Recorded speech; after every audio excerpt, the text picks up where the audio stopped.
There's a cycle of 5 hybrid Commons. yeah, commons. That's right. Thank you. You want to start reading?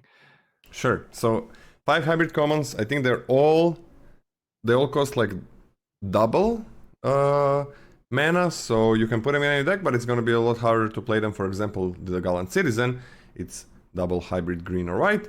It's gonna be like colorless in white green deck, but it's gonna be a bit harder to play in mono green or mono white.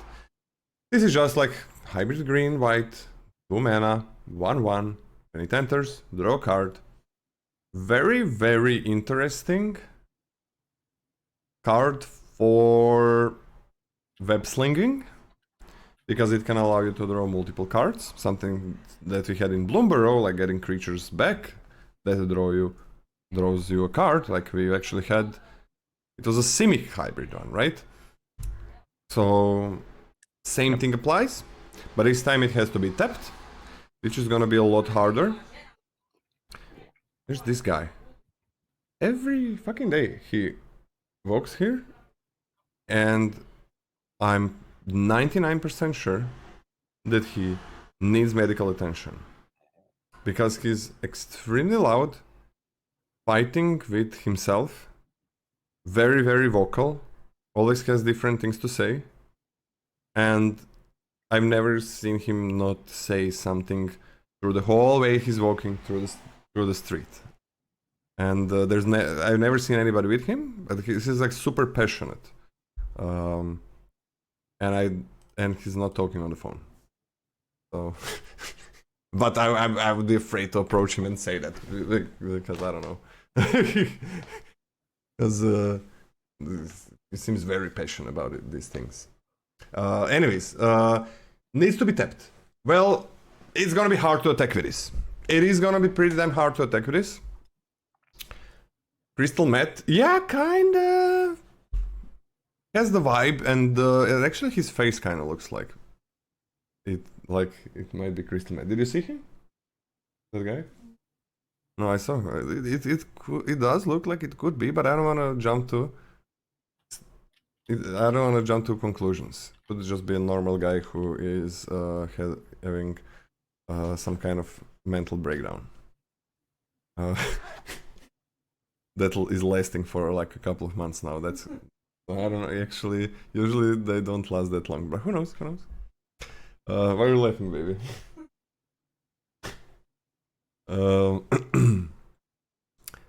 So, it's gonna be interesting to attack with this, because opponent is gonna have to choose.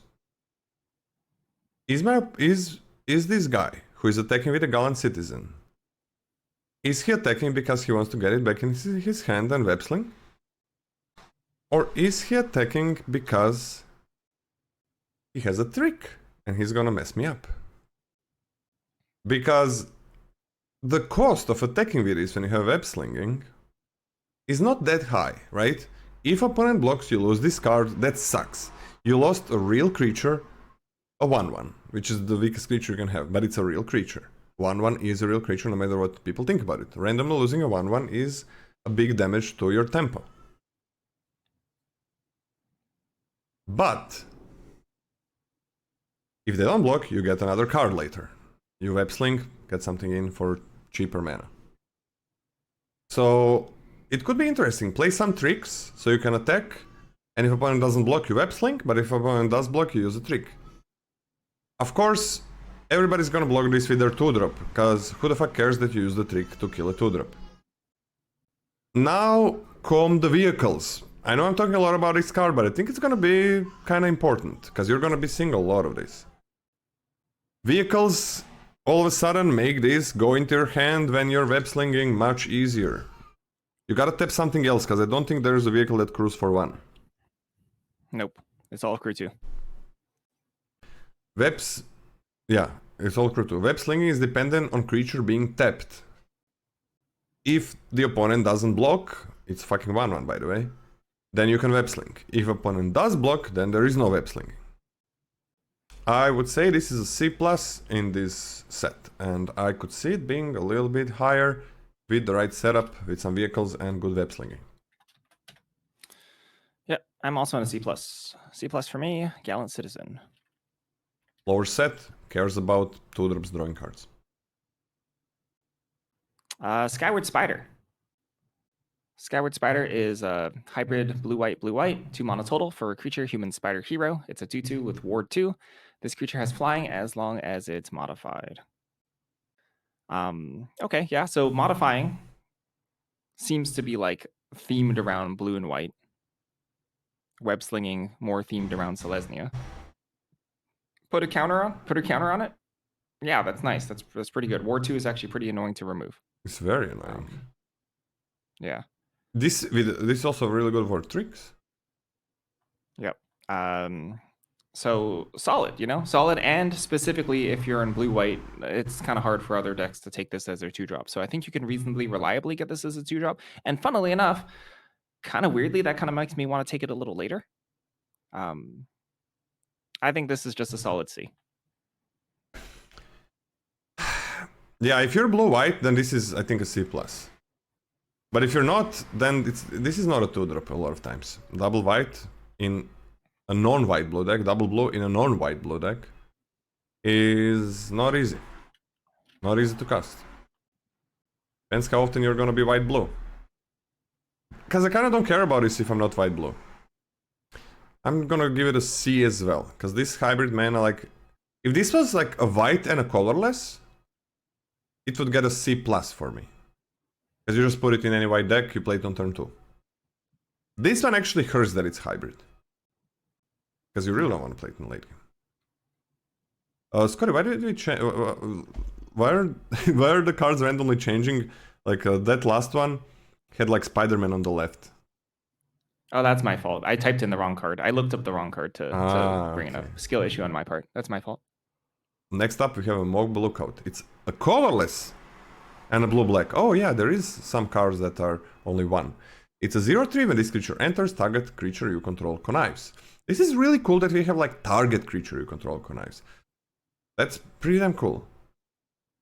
So it can be like a 0/3 blocker for random things and something else connives. I'm a big fan. This is easy to put in a deck. Easy to put in a deck. Any blue deck, any black deck, plays it on turn 2. Super easy. Connives, gonna be good. Like, conniving is good. Any creature, right? So you can modify things easily. 0/3 or a 1/4 that connived on its own if you don't want to put it somewhere else. I am in love with this, man. I'm on a C plus for this one. I also think it's good. I'm also giving this a C, but it's not. It's quite relevant that if, for example, even if you connive onto another body, it's very easy to keep this on the battlefield. It's very easy to just have this stick around. And a lot of the synergies that do require villains just care about villains being there. They don't care about like villains doing stuff. They care about villains existing. And this Mob Lookout's really good at existing. It is while doing things, right? Blocks 2-drops and some 3-drops as well. Yeah, it's good. C for me. Good card though.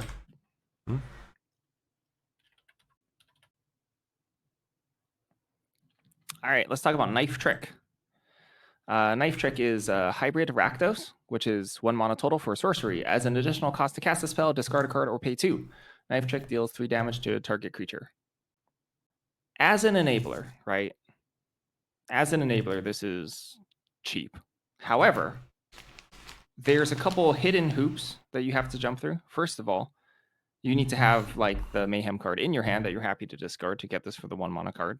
1 mana cost. And second, there has to be a target you're happy hitting, which is actually kind of a lot of conditions to ask for, which is rough. That's quite rough.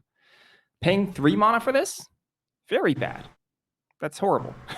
that's very, very bad. But overall, I think it's fine. I think it's going to be fine. So I also think this is like...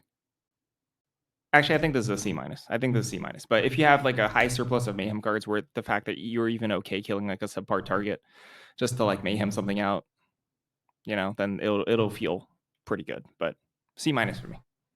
I think it's great. Because like, okay, 3 mana, 3 damage, sorcery speed, that's pretty bad. That's bad. But like, it's... it's worth noting that paying mayhem cost for like having another thing have mayhem. Actually no. Like the reward for this is that you paid less for it and you paid less for the other card. Like when you connive something with mayhem, you draw a full card.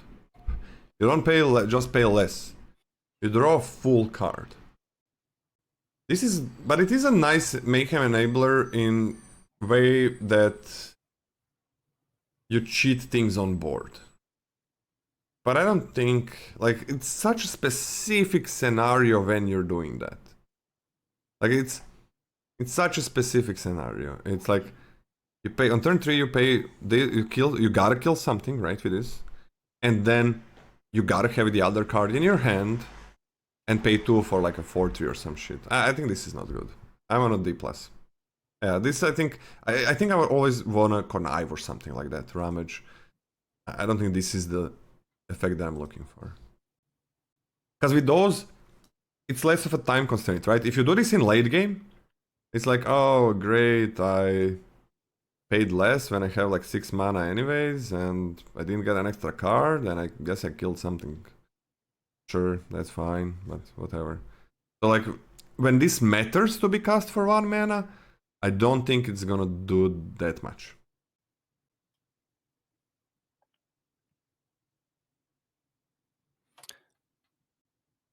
Leyline Weaver, again, for only colorless and a hybrid mana of red or green, goes in any red or green deck.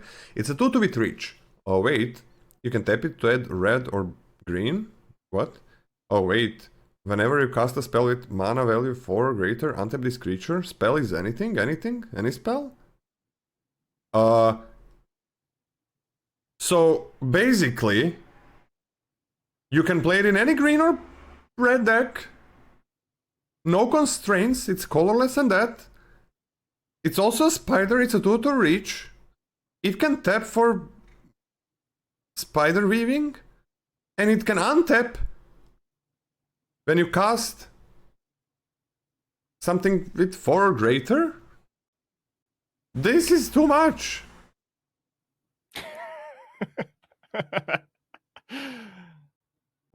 This is too much. That's a common? Whoa! There's like these things, commons in this set, some commons that I saw that like, what the fuck? That's so powerful. And then there is some commons that are like, okay, I guess I gotta put them in the deck because there's a good amount of those random commons. What the fuck, man? What is this shit? Like B- at least? Yeah, doesn't it do everything? You can tap this to add mana and then use that mana to whip sling it. At least it's not a spider villain, right? Yeah. It's like, it does everything and more. Yeah. It's reach and it's really good. Untaps. Wow. And maybe and possibly the most important thing is that you play it on turn 2 and trade it off. Yeah, you also can trade it off, right? Yeah. With flyers as well. That's like crazy. It's not even understated. And like it's gonna stay. Like when you start playing for a lot of times you're not gonna. It's gonna stay untapped, right? It's gonna, when you start playing 4 or more things, things that cost 4 or more, it's gonna stay untapped.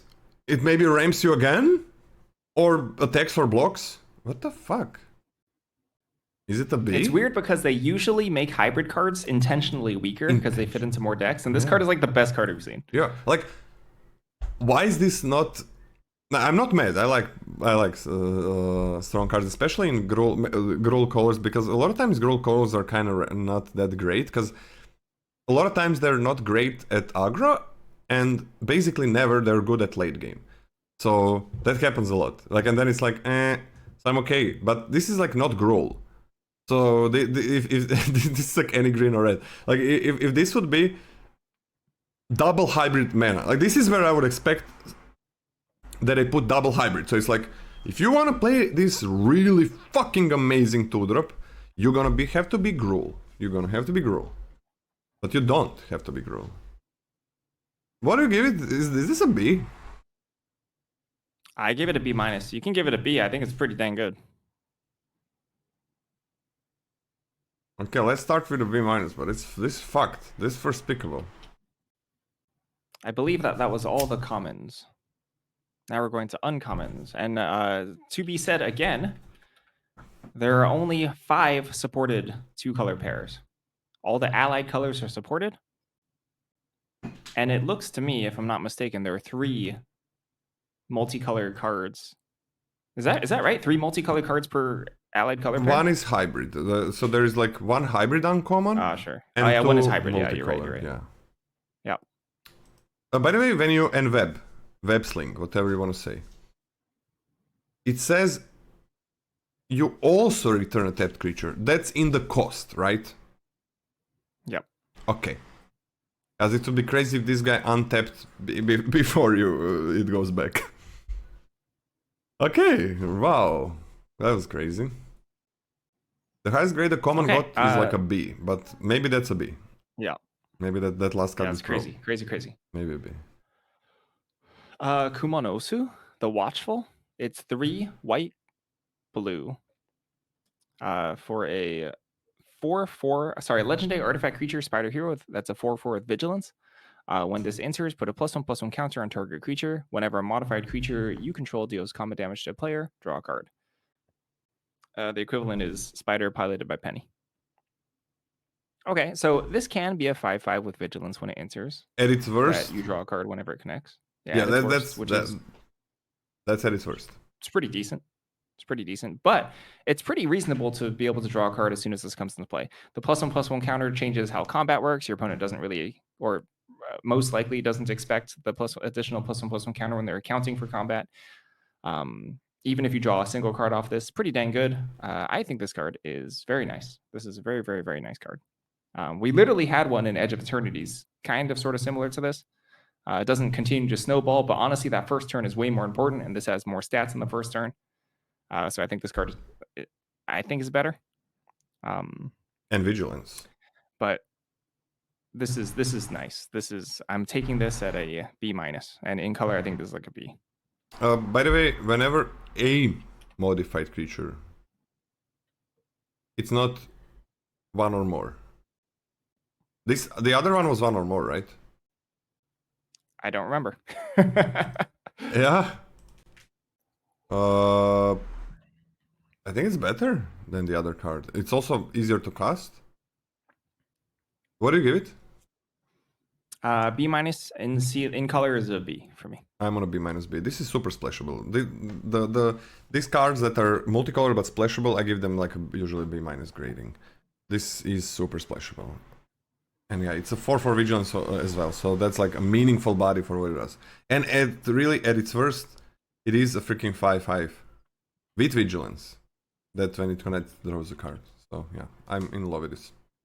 Yeah, fuck yeah. Serena, bargain spinner. For come on, like how much better is the art on the left? Like look at this, look at it, like, and the flavor of the card and everything.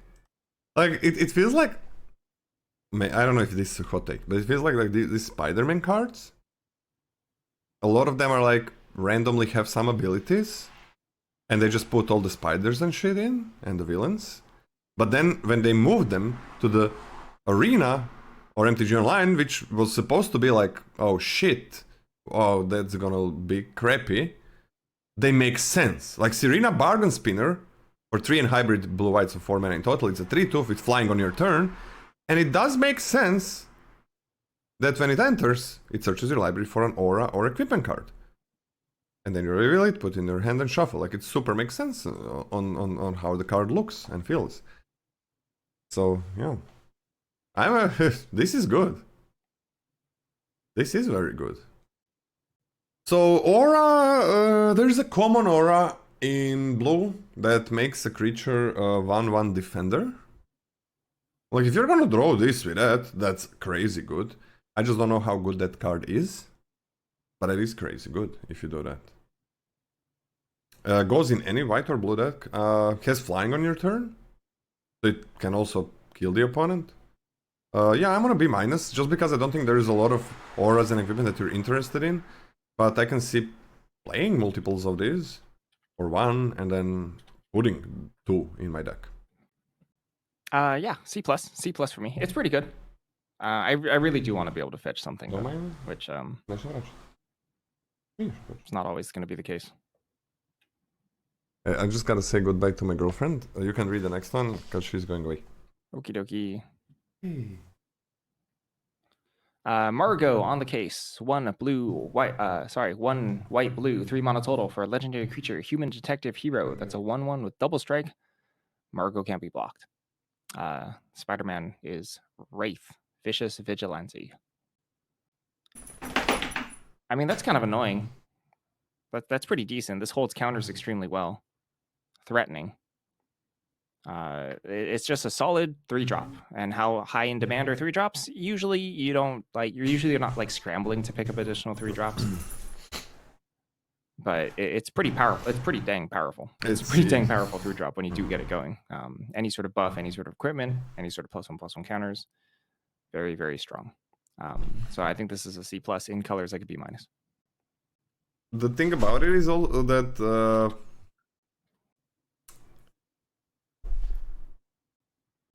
it's legendary, and it doesn't. It is legendary, Scotty. Like so many cards are here, but this one not super good at trading. I'm gonna give it a C. Not gonna splash for this one.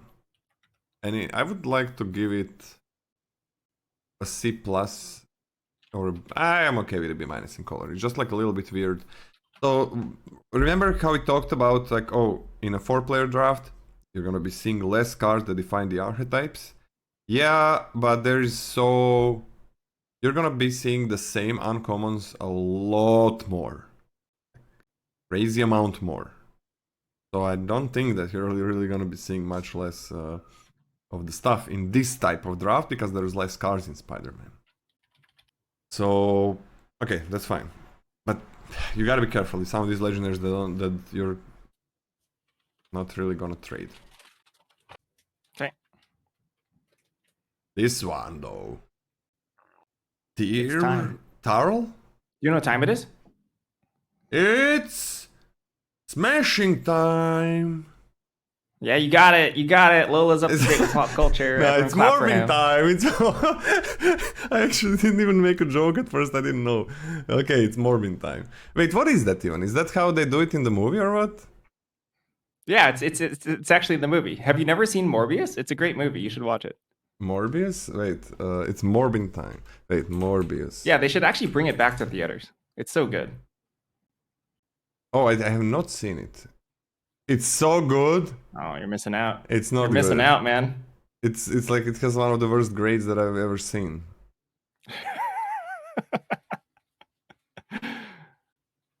Man, and I kind of want to watch it. What the fuck? 5.1?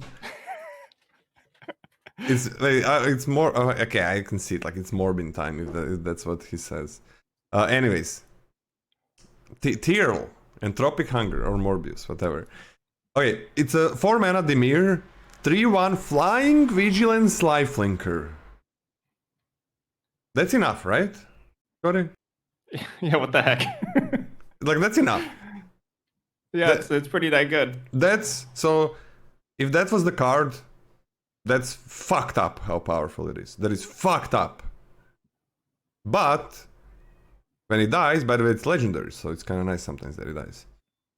You can pay blue and black and exile this card from your graveyard, and look at the top 3 cards of your library. 3 cards.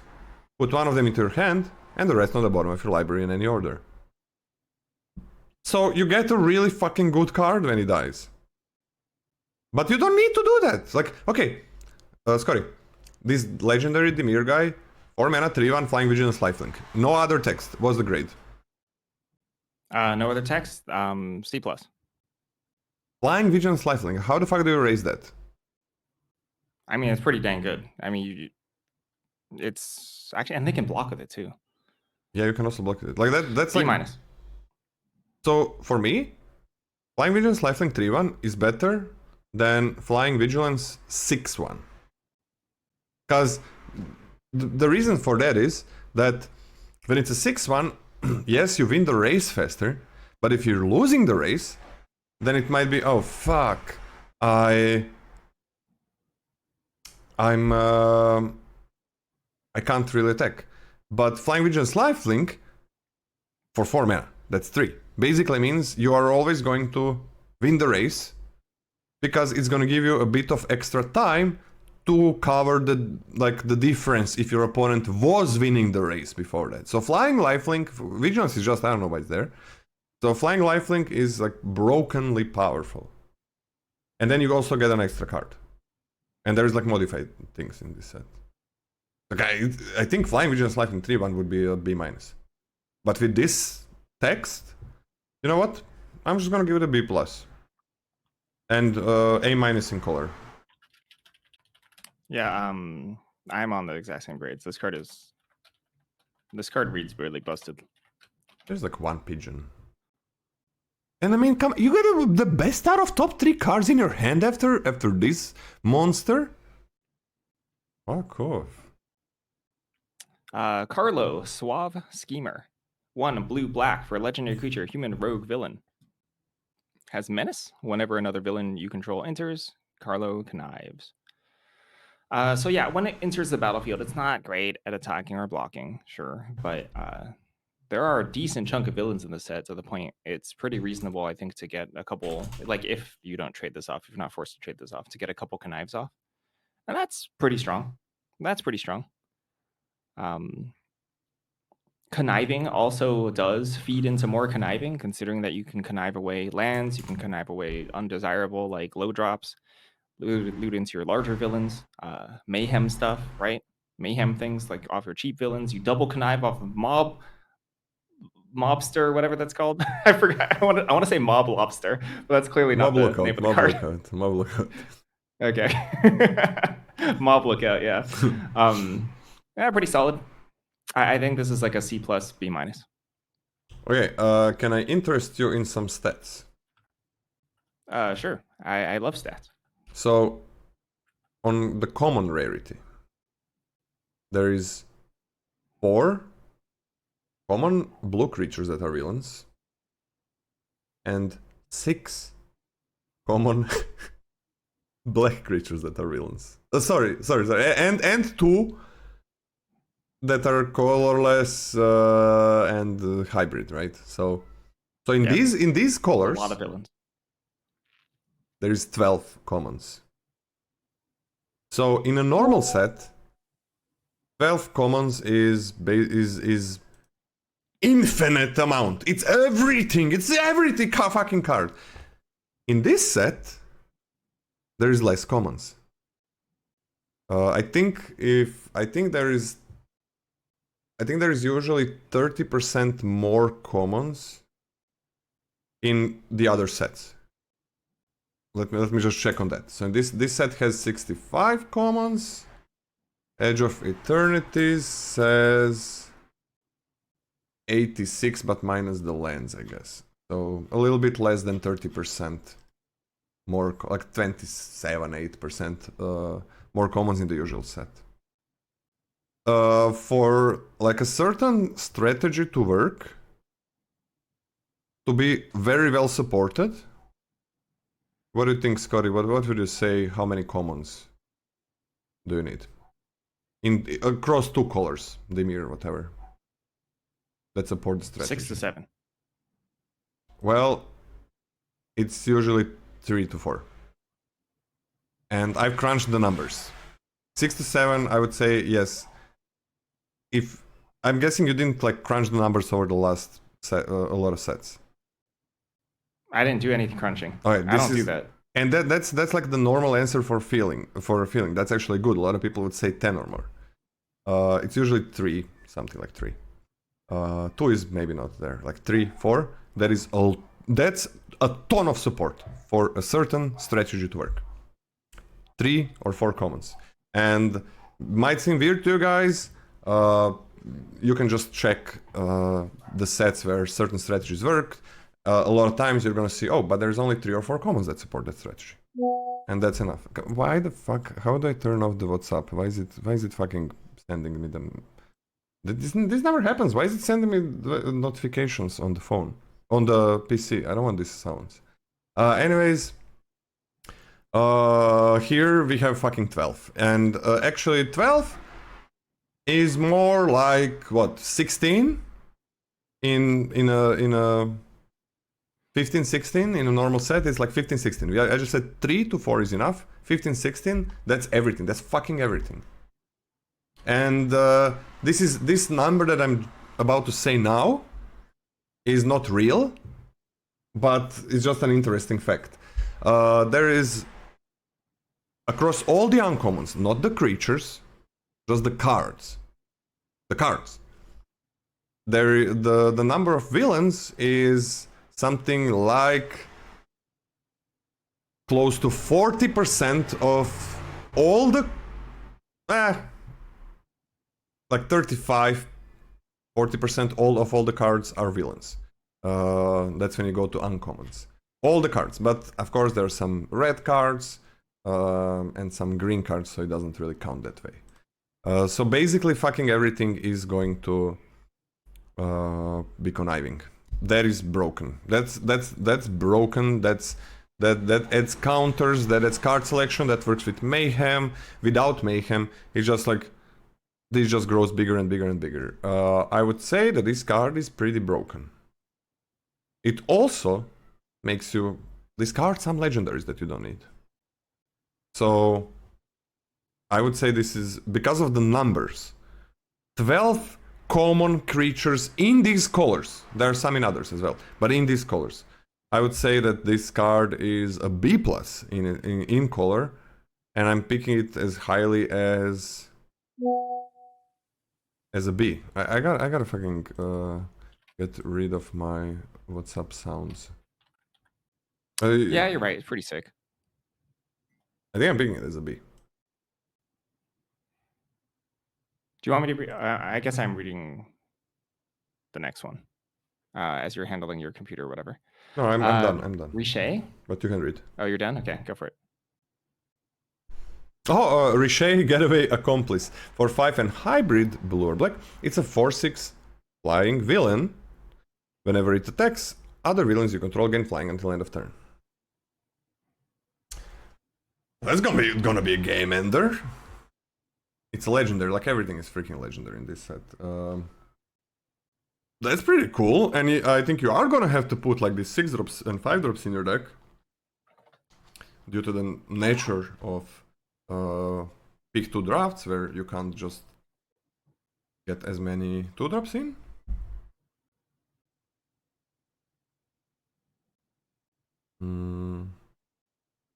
I think there's 11 commons per color in this set. I mean, that's a powerful fucking effect. It's pretty irritating effect. Everything gets flying, like all the villains get flying. I mean, usually I don't give super high grades to 6 drops that are just one body and not 2-for-1s. There's good removal in this set as well.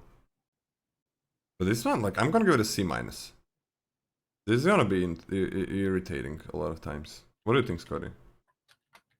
Yeah, I also think I'm taking this as a C-, which is pretty good for a 6-drop. But you don't need to take this highly, you know? Like, you're gonna get flooded on high drops, even if you are trying to play more than normal. Yeah, you're gonna have a lot of them Not bad. anyways. But that's close the game a lot of times. New Ensumi, Career Criminals. 3 black, red, 5 mana total for legendary creature, human, goblin, villain. It's a 3/3 with flying and death touch. Whenever a new Ensumi attacks, discard a card, then draw a card for each card you've discarded this turn. All right, well, 5 mana, 3/3 flying, death touch. Don't love it. The best thing about this is that it kind of madnesses for quote unquote free when it attacks, but it does need to attack in order to start getting its effect. I'm not gonna lie, I don't love this. I don't really love this. It doesn't really kill particularly quickly. I understand that you do get value from attacking. That's like fine, but it's nothing special. Nothing special to me. You might get value. Like, for example, I think this is like worse than the last hybrid card we've seen. Death Touch is kind of nice for trading up, but like it's 5 mana. It's 5 mana. It's kind of expensive. So I'm taking this at like a D+, and I think in color it's like a C-. I'm not sure if you trade up with a 5-drop that much. Like, you're just gonna trade, period. Yeah, I don't think trading up is the thing that can be said in the same sentence as we're talking about 5-drop. That's a fucking long sentence, by the way. But how you gave it what, a C minus? No, a D plus, and then in colors like a C minus. Yeah, I'm okay with the D plus. I'm okay with the D plus in color as well. But everything kind of whatever. If you connive a bit and stuff, like with that other Dimir guy, this could be drawing a shit ton of cards, and you might have, like, I could see like Grixis with one of these, and then you connive a bit. You play things with Mayhem as well, maybe, and then you draw a billion cards.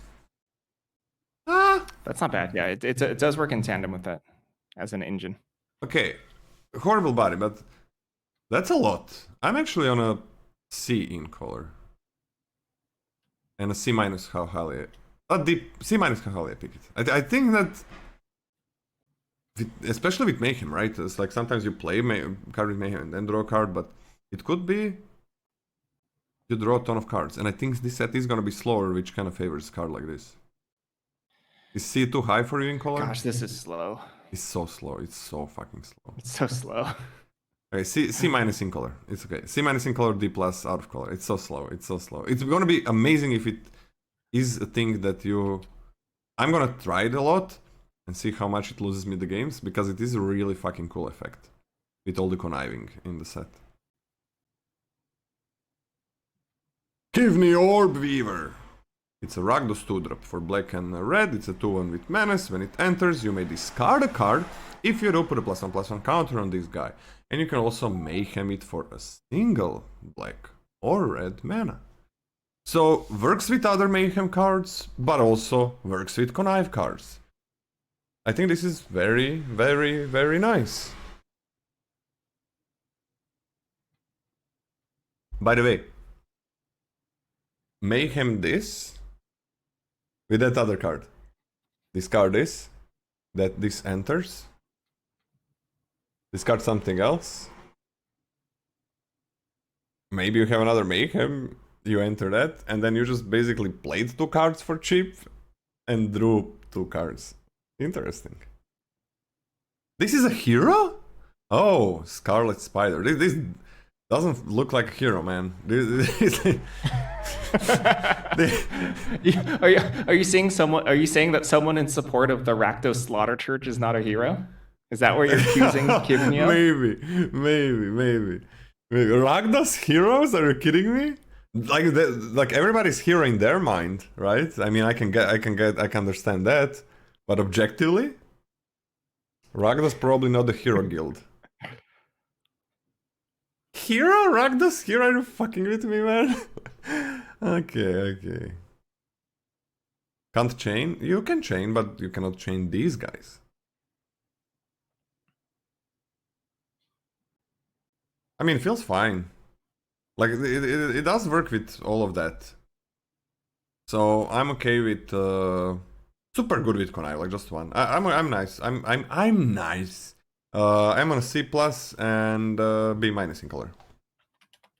Okay, I'll go C and B minus. Just works with... C for me as well, right? This is not gonna pull me into color, but I can see it in a heavy Connive deck just playing it. But most of the time I really want to be Rakdos to have this as a 2-drop. Yeah, move my grade to C as well, because yeah, it's a 2-drop, not really splashable.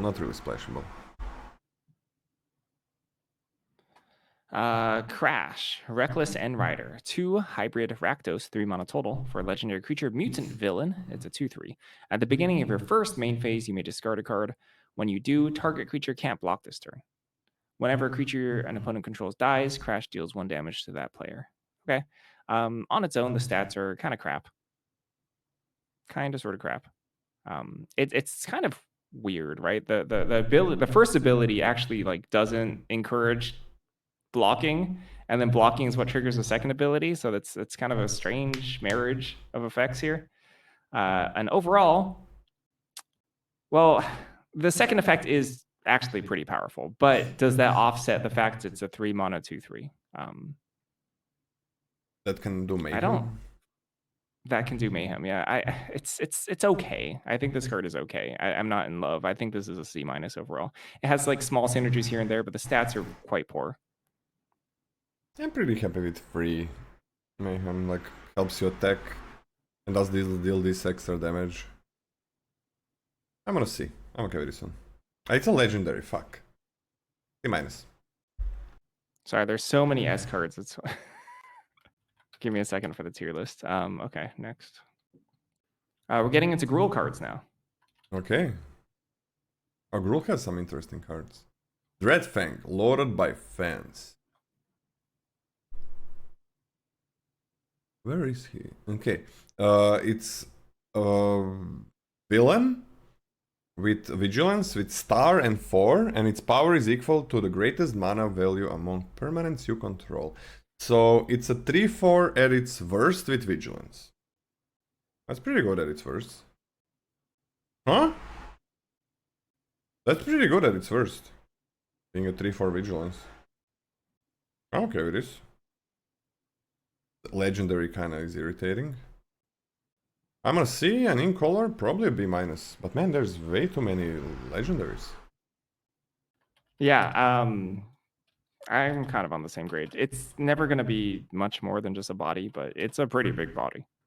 So, I mean, it's actually a fucking huge body, right? And it's so good at racing. Because it also has vigilance. It's crazy at racing. It's kind of a bummer to attack into a lot of open mana, right? Because this can dynamically change power mid combat, which sucks. But it's still very strong, I think. Yeah. I mean, actually, like, I don't think I care that it's legendary because, like, it's such a fast lock. Like, it's gonna be probably a 4/4 on the turn that it attacks and blocks. And I mean, it just keeps growing there. Like, with this thing, it's a 7. 7/4. Okay. Yes, they have to kill it or trade with it. Yeah, they kind of have to. So this is like the thing. Sorry. With low cost legendaries that you kind of want to keep on the battlefield, those are weird to me. Those are pretty damn weird. But with like low cost legendaries that deal so much damage that they kind of have to be dealt with, that's fine. With high cost legendaries like this one, it's fine if I have 2 stuck in my hand. Also 7-drop. Okay. I don't know how to pronounce this. Shakeow? Predation's Shadow. 3 Sure. red, green. 7 mana total for a legendary creature. Human villain. It's a 6/7 with vigilance, trample, and haste. Whenever this attacks, if you cast a spell with mana value 4 or greater this turn, draw a card. So yeah, it counts itself. Like the turn you play it and you attack with it, you're going to draw a card.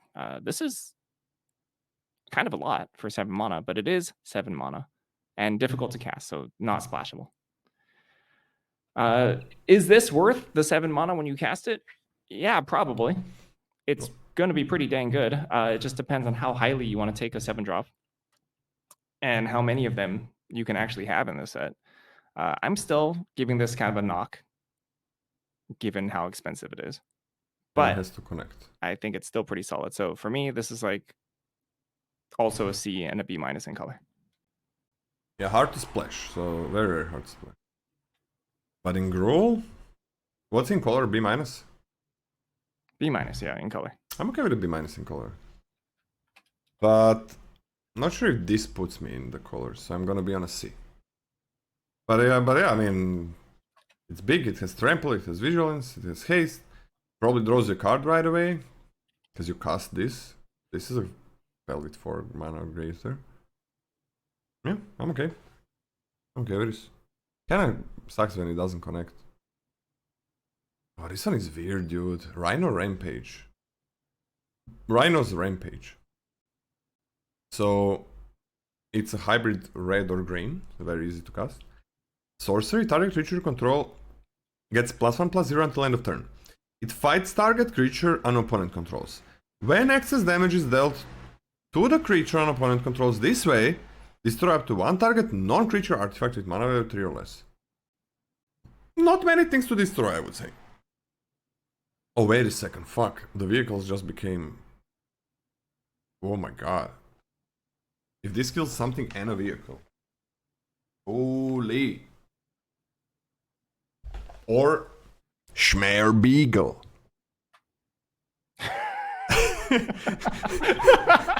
That's is that your dog, Lil? Yeah, I know, I fucked up.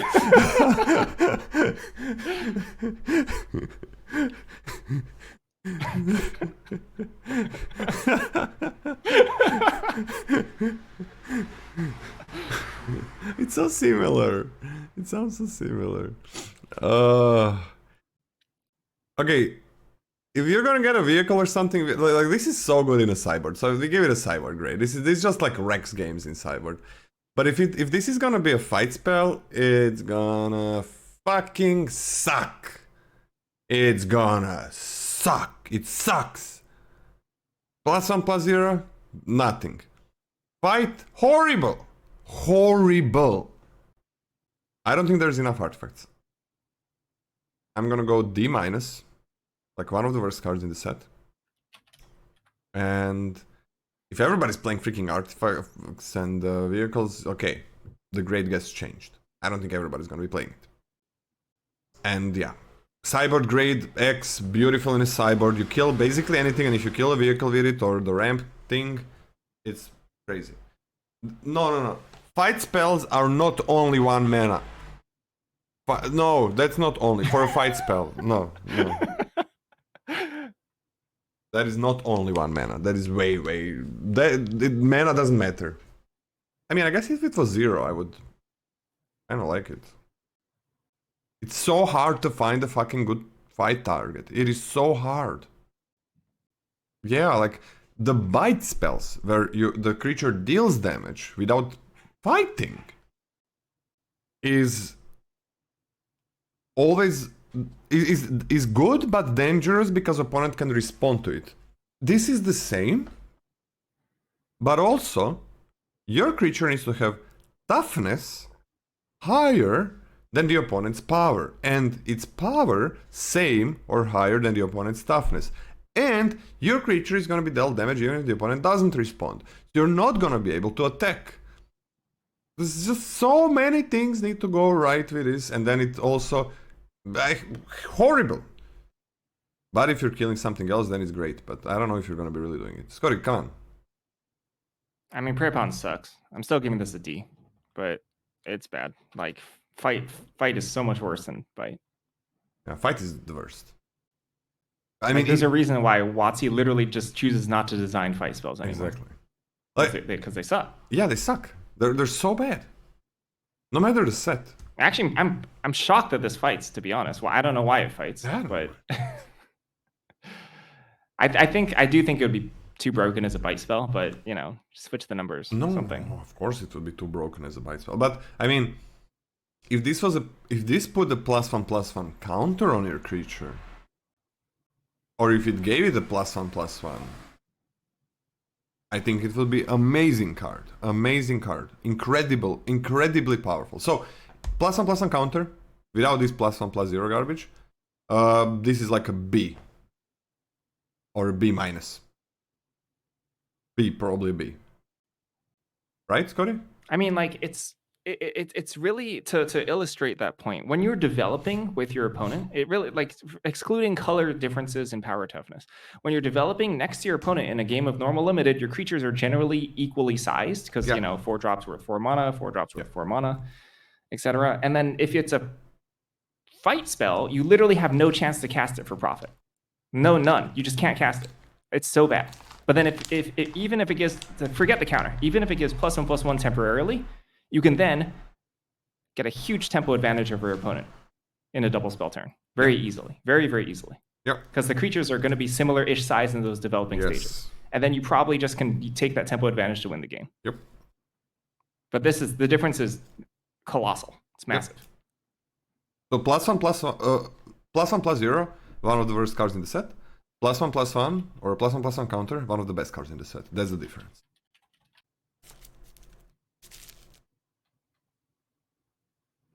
Janai and Hobby, Roof Skippers.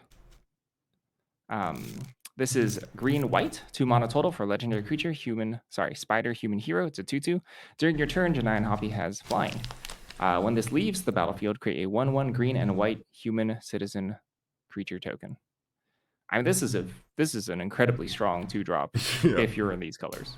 Like this is like a B in color, I think. Like this is an amazing 2-drop. It's so easy to web sling off this, and when you web sling, you get value. You can trade it off and get value, and it clocks your opponent. So I think this is like a B- and a B. It is legendary.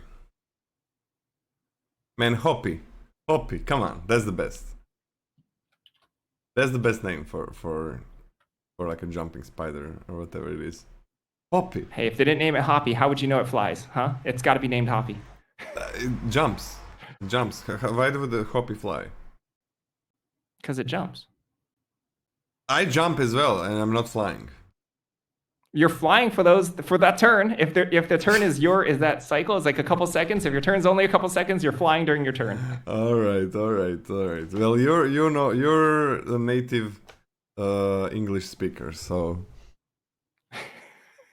I can't just ask Buzz Lightyear, okay? Well, I did call that thing a beagle, so now we're even. That's amazing, and this is somewhere where I'm like, yeah, legendary makes sense because it's so nice.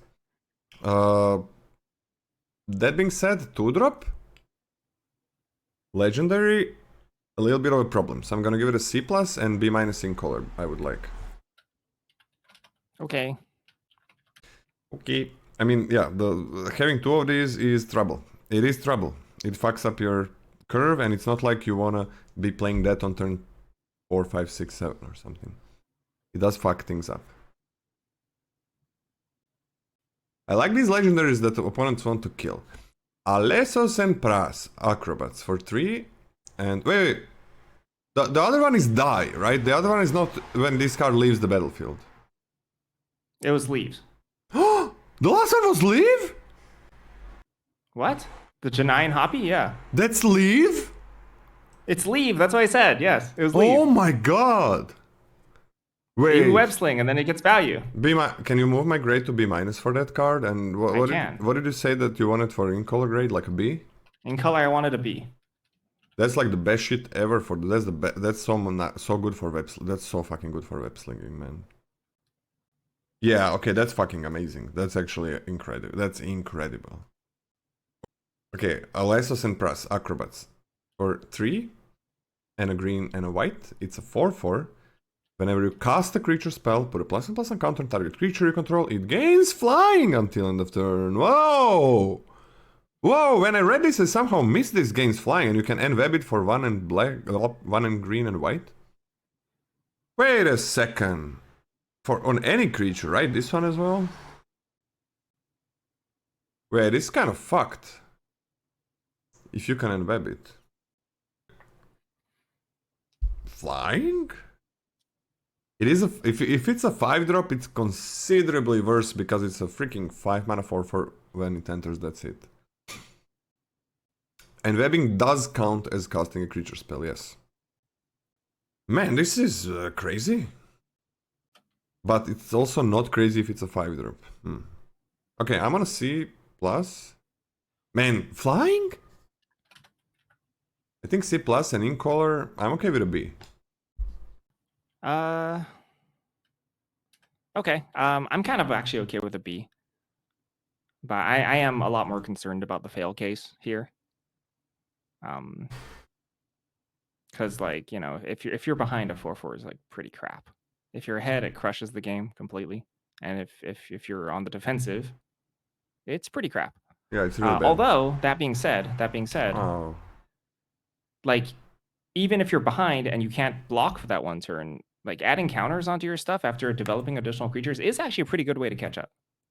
Even if you don't utilize the flying aspect. I The don't fact that think they're it's- counters, then now you like your 2-drop can trade with their 3-drop or something that you really needed to or something like that. It's kind of nice. I'll give it a C. You know, A C and then a B. Let's not give it a B. It's true. Like if this is a 5-drop and you're behind, it's so shitty. I think maybe B- is too high even. You raised some very valid points. I think we should go down on the grade. What do you want? I want you. C plus it is. C plus in color? Yeah, C plus in color it is. Sounds good. And what did I give it in, out of color? You gave it a C plus normally. Nah. Give it a C. Dealage, your go. Diligent Webkeepers, 4 green white, 5 mana total for a creature spider hero. It's a 4/3. When this creature enters, put a +1/+1 counter on each other creature you control. I mean, these lines of texts always read like really, really well. And then when you like are playing your games out and you find yourself not wanting to trade or not trading when you wanted to trade, et cetera, just to like actually make your card a playable card, feels pretty bad. I actually don't think this is incredibly good. Yes, it has synergies with modifying stuff. It has synergies with any sort of card that goes wide, right? Like your news helicopter or whatever. But overall, I think you generally want to do better than a 5 mana 4/3 that conditionally adds additional stats to your board. So I think this is actually a D+. I think this is really good. I think you're underselling it. I think. Okay, I have fucked up with a grade. I think we both did. With what's the name of that greenhouse, right? In Edge of Eternities? Atmosphere greenhouse, yes. Yeah. Is that the one that's 5 mana that puts +1/+1 counter on anything? Yep. That fucking sucked. That sucked. Why do you think it sucked? It was horrible. Why do you think it's so horrible? We gave it a high grade, Scotty. I just think, in those stages leading up to it, it just makes it so awkward to trade off creatures. And sometimes you do just need to block. And there's just such a big conditionality behind it that if you just don't have the creatures, you don't add the counters, and then without the counters, you can't crew it. Nah, that was not it, I think. It was because when you're behind, it's like the worst fucking 5-drop you could ever play. Because you don't want to tap for it. I think that was the problem. Like, it's 5 drops, we always say. I don't know how we missed that. Like, this is something that I keep repeating, that I keep teaching people, that grade 5 drops and 6 are too high, which is like in huge amount of people. And the main thing, the magic is complex. There's a lot of things behind every logic. It's a really complex game, but there are some things that are important and simple. It's like 5 drops and 6 drops. You need them. You really need them to be good when you're behind, because the more you play, the more behind you're gonna be. And they can't just be good on the offensive. You really need them to be good when you're behind. And that thing is horrible when you're behind, because it's just gonna put +1/+1 counters on your creatures. That effect is worth very low amount of mana. And if you're gonna be tapping things to do that, you're always like, every time you're like, man, I'm just gonna dive the kill this greenhouse because I tap things for it. So that's the main problem of it. And we keep repeating that shit, and we missed it. I don't know how we missed the biggest problem that a 5-drop can have and gave it a high grade. Guess it happens. But this, I don't think, this is like infinitely better, I would say. This is a full creature 4/3 that trades with with everything that costs 4 or less mana. And yeah, it upgrades every one of your creatures at least by 1 mana. So I think this is incredible. I'll go C. I'm on a C+ or a B-. You know, the last card, the 5-drop Celestia, did I give it C? I think I want to give it a C- in the end. The web-slinging one with flying. I want to give it a C-, but the web-slinging does change it a lot. We just gotta see how much it changes things. Because it really could change things a lot there. I might be underselling it. But it's fine, yeah, C+ or B-. I'm gonna go on a C+, but I can see it being a B- easily. Goes in any white or green deck, very easy to not cut from your deck. That's a huge power that the card can have, like just not cutting your picks. By the way, This is kind of weird. Like let's go to the Spider-Man art. Web Warriors. There's like I don't know 5 legendary creatures 6. there. Like when I see a creature that's made from 5 legendary creatures, and I think basically all of them exist as cards, I would say that this would be like a 5-color legendary 10/10 that basically wins the game because you're playing 5 creatures that exist. Isn't it weird? I mean, I sort of think it makes perfect sense. You know, the more characters, even the more name characters you put on a screen, the more they're just treated like background garbage fodder in movies. So I think it's very flavorful. Yeah, but all of those cards exist in this set. Like this pork guy, this girl. I mean, yeah, do you watch Endgame? All those characters have names and they're just background fodder, just mashing against each other. But yeah, Garbage. but in this set, they are actual cards. Legendaries, rares, and uncommons, and so on. And now they get like a 4/3 that puts +1/+1 counter and everything. Like I can understand like diligent web keepers. This is a lot of spiders. Who knows what those spiders are? They are 4/3 with this effect. This thing is like 5 cards that exist in one as a creature. Like if it was a sorcery, I could be like, okay, it's some kind of an effect theme or something. But it's a creature. It's all of these creatures. Shouldn't they have like a combined power level of all those cards and cost a shit ton? Because they're not supporting cost in Magic the Gathering set because they all exist as a card. Very weird. Very weird. This doesn't happen, Scotty. This doesn't happen in Magic sets. Are you saying that? Oh, so basically what you're saying, I get it. So Pia Nalar in a Kaladesh was a 2/2 that came with a Thopter, and then Chandra was a Planeswalker. That was an incredible mythic. So Cathartic Reunion should be a 2/2, a Thopter, and a Planeswalker. Absolutely not. Instead of... Because I said, if it's a sorcery, remember, like 20 fucking seconds ago, Okay. Scotty? If it's a sorcery or an instant... Why would I listen to you? If it's a sorcery or an instant, then it can be like some kind of a thing that happens. Right? Yeah, you're right. I'm glad we're fighting about this. Yeah. Because I covered my bases. Yeah. I covered my bases. Yeah, you're right. I wasn't listening to you. You're right. I was completely ignoring you. You just wanted me to suffer, but no. I refuse. I legitimately wasn't listening. You really wasn't listening, you little shit. Well, I'm busy ordering up the next card to get, to do the set review. Alright, thank you very much. This is important to discuss and we can go to the next card. Because that was actually the finishing. That was actually the last uncommon. Oh, really? Multicolor, yes.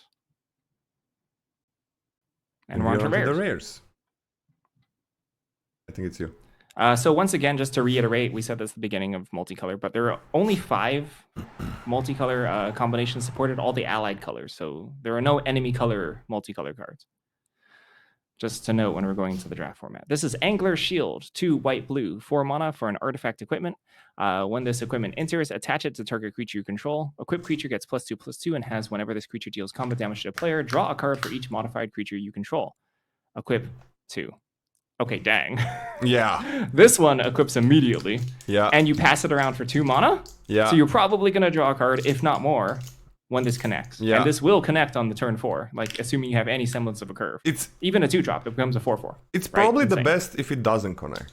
Because then they chump block. Then you basically quote unquote drew a card by them chumping. Yeah, you drew a card and played it. Yeah, if they chumped. Yeah, so this is crazy. And then even when they remove that creature, it still passes around for so cheap. For me, this is a B plus A minus. Oh, I'm just giving it a bomb grade, like just straight. I think this is gonna be one of the best cards in the set. I think you're gonna be always splashing it. I think this is like this card's insane. A, yeah, and it doesn't change in color. You just you gotta play this when you see it, basically. A and A. Come on, man, Scotty. For 2. Yeah, sure. It's so cheap to pass around. You just need creatures. It doesn't even matter what they are. They can be the worst creatures in the set.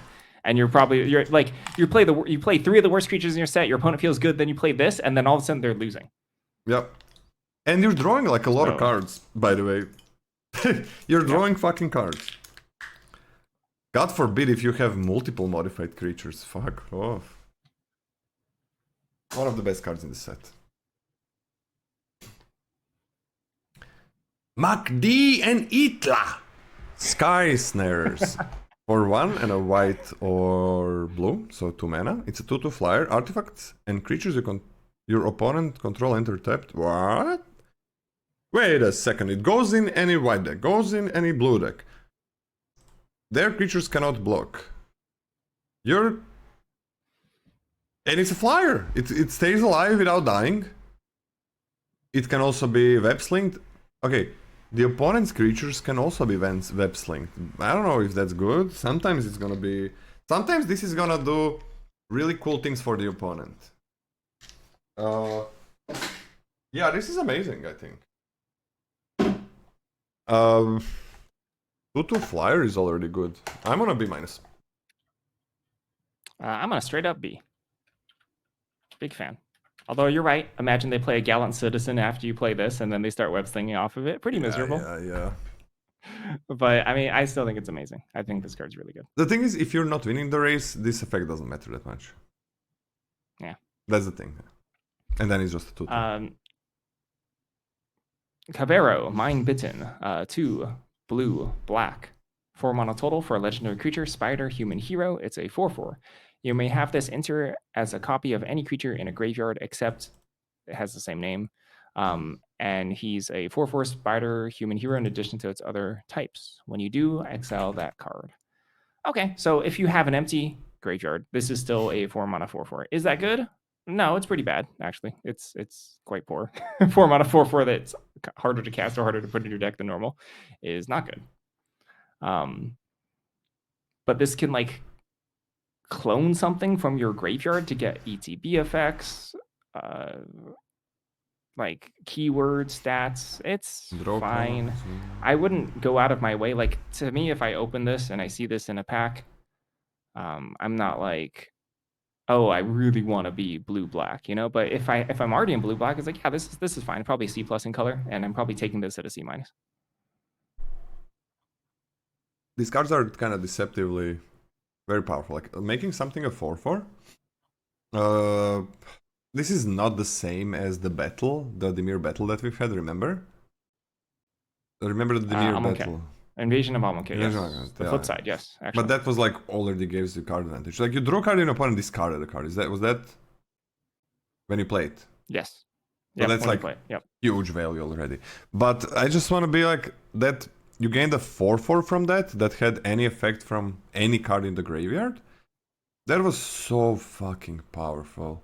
There is not just a 4/4 with some text that a 4-drop would have. Like, putting random text from 2 drops, 3 drops, 4 drops, 5 drops, whatever, 6 drops, whatever.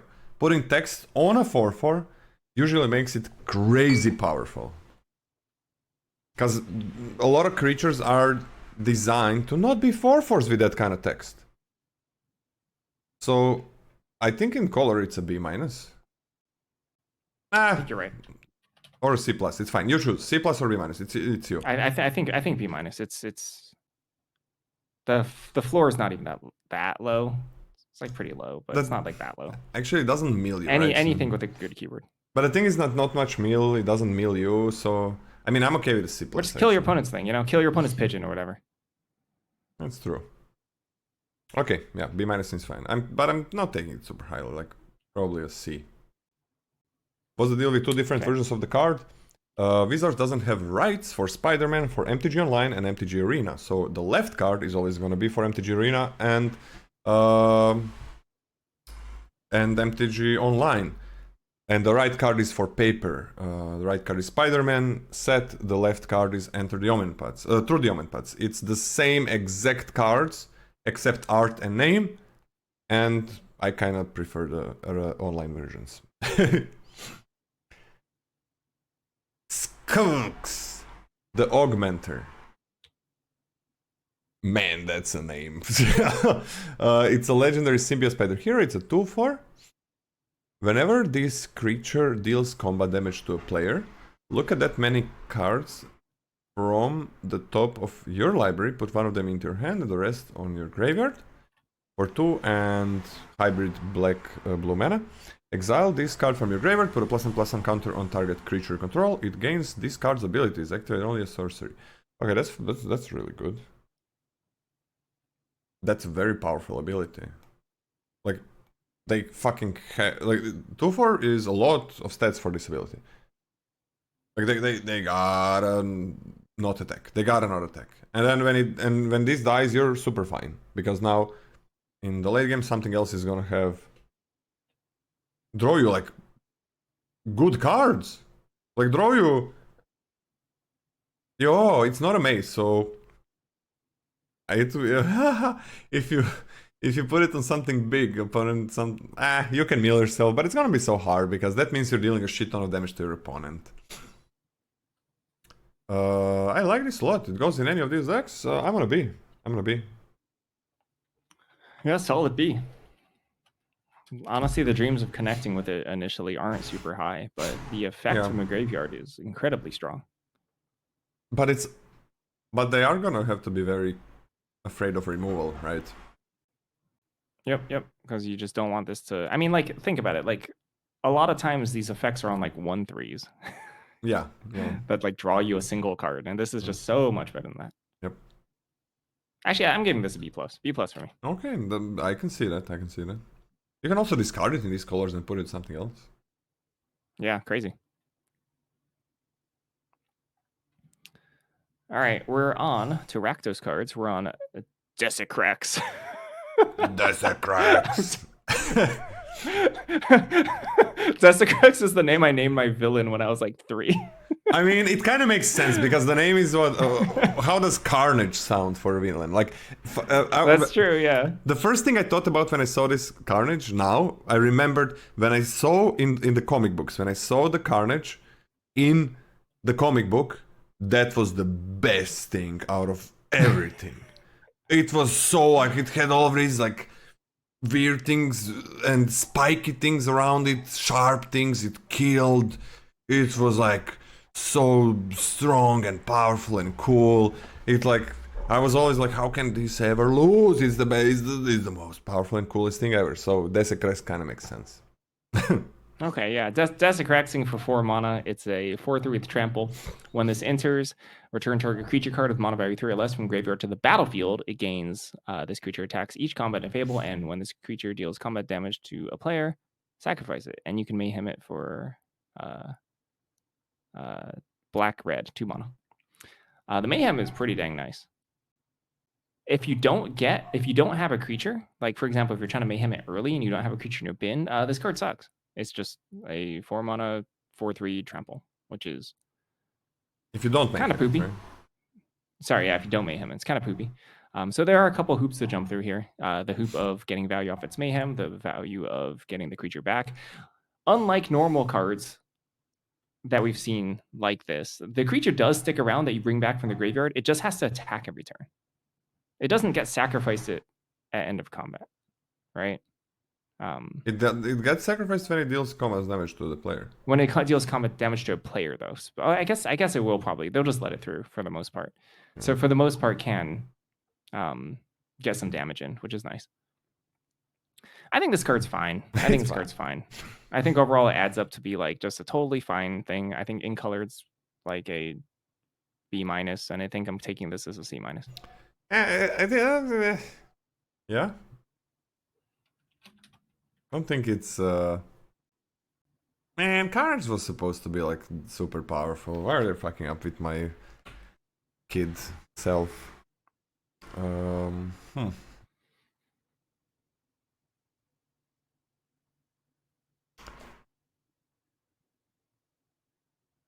you know what? I'm kind of finding myself to not be against like basically any Universes Beyond set. Because I care so much about the gameplay. I do like when there is like some kind of interesting lore behind it. Magic Roll, like Nicol Bolas is the coolest villain ever. And everything that's surrounding him. Urza, Yawgmoth, man, give me everything about those two. But I kind of find myself like, I don't mind. But I mean, Magic literally is Universes Beyond. Like, it's completely random planets and planes. Like, completely random. Like, it's like Egypt, and then futuristic tech, and then normal world, and then I don't know the world of Borg from Star Trek, like Phyrexians or whatever. So it's like completely random things already. So that's actually so good for Magic because like it's fine. I Okay. Lola, you do have to legally disclose when you've been taking WotC money. If you've been paid off, you do have to legally disclose that in your title with the hashtag sponsored tag. Well, a lot of people are just waiting for that because how can I have that win rate when they don't? It's obvious because I'm getting paid and I'm getting handed my wins. You know that there's a lot of people that are into that kind of thinking. I mean, why would you expose company secrets so brazenly in the open here? You know what's the weirdest thing? Like, why are they giving all of those wins to Eken? He's not streaming or he's not public. Like, what's the secret plan there? I mean, there's such a mythos. It's obvious that the marketing does itself. It just works. It just work? Yeah. Well, it just works. I mean, clearly he doesn't need to stream. He's already getting the mythos, and Matt WotC wants that mythos around its player base. So Yeah, and that's then what they he's do. gonna like be revealed and start streaming. Yeah. He better be like. I would love to meet him, man. I would really like to meet him. I would like to meet him, talk to him, and see what's up. That would be really cool. No. I was. Why am I saying that? Because I was like, oh, fucking Spider-Man coming to Magic. I don't want that. I don't want Marvel and Magic. But it's like there's so many universes beyond that I do like. It's just not fair. And I most of all I care about gameplay. That's what I care about. That's the biggest thing. No, I can. Okay, Scotty, I gotta say, like I think a good amount of last sets, like this year, I've had better win rate than Eken. That's like. What do you want me to say to that? I don't know. That's for me. That's always such an accomplishment. Because it's like everybody that has top results in the world. That's like us, and then there's fucking Eken, which has better than top results in the world. Like that's, and it's like it's always a goal to beat him in the sets. Because it's like, what the fuck? Like, there's the best players, and then there's one person who's better than them. Like, what the fuck is happening there? Nobody knows. I don't think this guy. I think it's very healthy to have highly motivating things that drive you, and I'm happy for you. Okay. You don't care about these things, right? For yourself. I mean, I do. I'm not even joking. I think it's really good. I think that's what makes you great, is that you have all this passion, and this thing drives you. So I think that's a good thing. But for yourself, you don't give a fuck, right? I mean, it's fine. Oh, that's interesting. I mean, I would like to make more money winning boxes. So I've started to think about Magic more. There we go. Recently, man, I don't know. I have more than 100 boxes to sell, and I gotta start doing that. I gotta fucking start doing that. Oh my gosh. And I don't know how much more. It could be like 130. I'm not sure. You probably have more than 100. I've sold more than 100 boxes, I think. Yeah, where'd you get them? What do you mean, where did I get? From the same place that you did. What? But you didn't do marathons. What do you mean, where did I get them? But how did you get that? You didn't do marathons and shit. Each direct weekend, I'm playing more than 30 hours. Well, each direct weekend, I'm playing way more than 30 hours. Do you sleep? Do you? Well, before I went to the vacation, I had a marathon. That was right before the vacation. It was 27 hours in a row. Nah, there's no way you got more than 100 boxes. Sleep? If you got more than 100 boxes, you have the best win rate in the world. Like, you literally have the best win rate in the world if you got more than 100 boxes. I don't think it's that much less than 100. I can count. I'll count for you. I can see that. But if you got more than 100, then you literally have the best unit in the world. Okay. I'll literally give you the full report. Which is possible. I'm not saying it isn't. But if you have more than 100, it's literally less. Because I know you didn't play as much as I did. Okay, you see this? You see how I'm treated? Like, I say something, right? And Lolo's like, no, that's not true. But then as soon as Ekin has, like, the win rate, he's like, oh my gosh, so inspirational. No. It is, like, I said... Scott, you didn't even listen to me. I literally said, like, I'm not saying that's impossible, but it means you have the best win rate in the world. Yeah, all right, sure. I see how you feel about me. That's okay. Look... So what grade are you giving Carnage? I don't know. I don't care about it really. Like, it's not that good. It's not that good. It depends. Like, is this 3-drop gonna do much? Hopefully it is. If it is, really cool. Do you have Mayhem? If you have, now that's pretty big. So I don't know. I'm not picking it that highly because it is straight up Rakdos. I'm gonna go with bleh, C minus, and in color probably a C plus. I guess C plus, but I'm not sure. Okay. By the way, my win rate is not as high. There's no way. There could be. So it's probably less. It could be. No, it's like definitively not. Where are we on? We're on Ruzik. You read Ruzik. Ruzik, booed but victorious. What? For 1 and double hybrid black-red mana, it's a 5/4. At the beginning of your upkeep, discard a card, then create a treasure token. Oh no. You can make him it for 2 and a black-red? No. It's pretty big. Has mayhem. Yeah. I mean, I'm not sure about it. It's like if it is the last thing that you play, then you're just before card draw making treasure tokens. That's pretty cool. I don't think so, Scotty. I don't think so. Ružić is, by the way, surname of my friend, Ružić. Nope. I don't like it. I'm on a D minus. Ooh. Yeah, I think this kind of sucks. I don't. Like 4 toughness is actually a huge deal breaker for me. That means it like doesn't even dominate the board. It means it can trade reasonably easily. It does kind of dominate it, but not D plus for me. Not enough that you're discarding cards. Yep. If you have a shit ton of mayhem though, that's kind of nice because you can like play your hand pretty quickly. But like if you do have shit ton of mayhem, I can see this. Okay. I mean, hold up. One mayhem card. Yeah. In your hand when you cast this. Isn't that pretty good? Yeah, but if I gotta discard 1 card, then it's shit. Nah.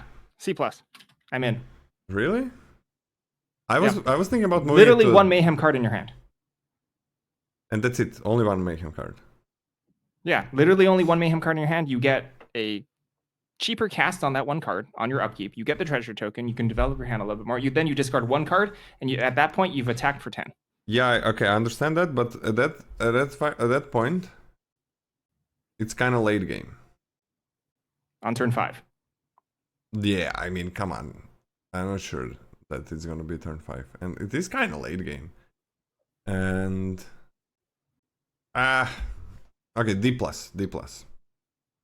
Like, I don't think I care about his late game. I don't want it late game. I want to 6-drop in late game. 5-drop with a lot of text, not with fucking making some treasure tokens. And in late game, I'm gonna play like a big creature with a lot of text. Not a 5/4. Yeah, I mean, I don't care about late game. Turn 3, bam. Happy about it. I mean, this thing is 5/4 is very weak 5-drop. D, okay, D. Fuck it, D minus. Scotty, just keep it D minus for me. Like, if this is my 5-drop, I think it's a shitty 5-drop. It's a shitty 5-drop. Trades with 6s and 7-drops. I don't know what 6s and 7-drops you're playing if they have don't have 6 toughness. This one's a sweet card. Okay. Cheering Crowd. Cheering Crowd is 1 hybrid red-green. For a creature human citizen, it's a 2/2. At the beginning of each player's first main phase, that player may put a +1/+1 counter on that creature. If they do, add colorless for each counter on it. So added space. This is like a 2-mana 2/2. It's a bear, right? Not It's- great, but sometimes you need 2 drops. However, I actually think this is a pretty good ability. Your opponent does it I actually first. think it's a pretty good. It's dangerous. It's a dangerous ability, and it seems dangerous, but it's pretty good. Like your opponent gets to horrible. utilize this first It's horrible. because you cast this on your main phase, and then they get to utilize it first, so they can make it a 3/3 and they can ramp. But then if they do, you can swing around, make this a 4/4, and ramp even harder on your turn. Obviously, like the thing is like, oh, maybe they remove it, but it's a 2-drop. It's a 2-drop. How can you Sure. make this a 4/4? If they utilize it and then you utilize it, It's a 3/3. it's a 4/4. What are you talking about? At the Am I beginning crazy? of each player's first main phase, that player may put a +1/+1 counter. Oh, on this creature. Oh, it's on this creature. I thought on any creature. Oh my gosh. Oh, That would be horrible. That would be unplayable. Yeah. I was thinking F. Like cheering. Oh, Yeah, okay. No, that's pretty good. I think it's pretty decent. Oh, that's amazing. Yeah, like it's flexible, goes into a lot of decks, and I think it's a pretty solid 2-drop. This is a B- for me. Oh, this is fucked. This is not a B-, Scotty. Really? You think it's That's higher? broken card. Whoo. Okay.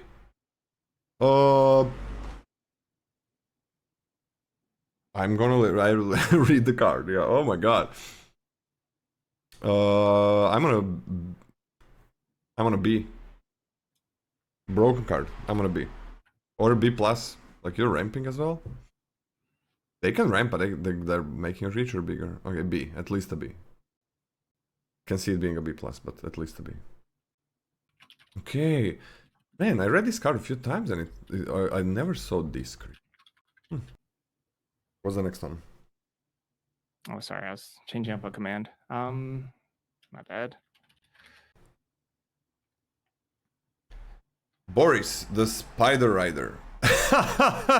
Boris is a Gruul 3-drop. It's a 4/3 with Enweb for green and red.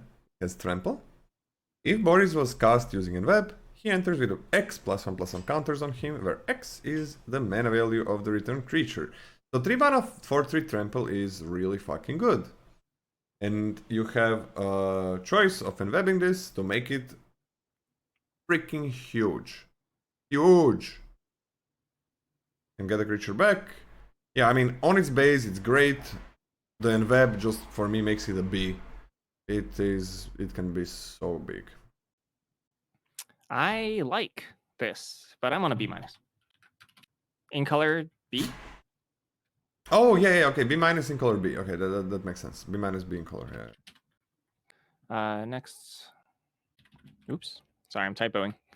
That's okay. Okay. We're looking at Demera, Soul of a Spider.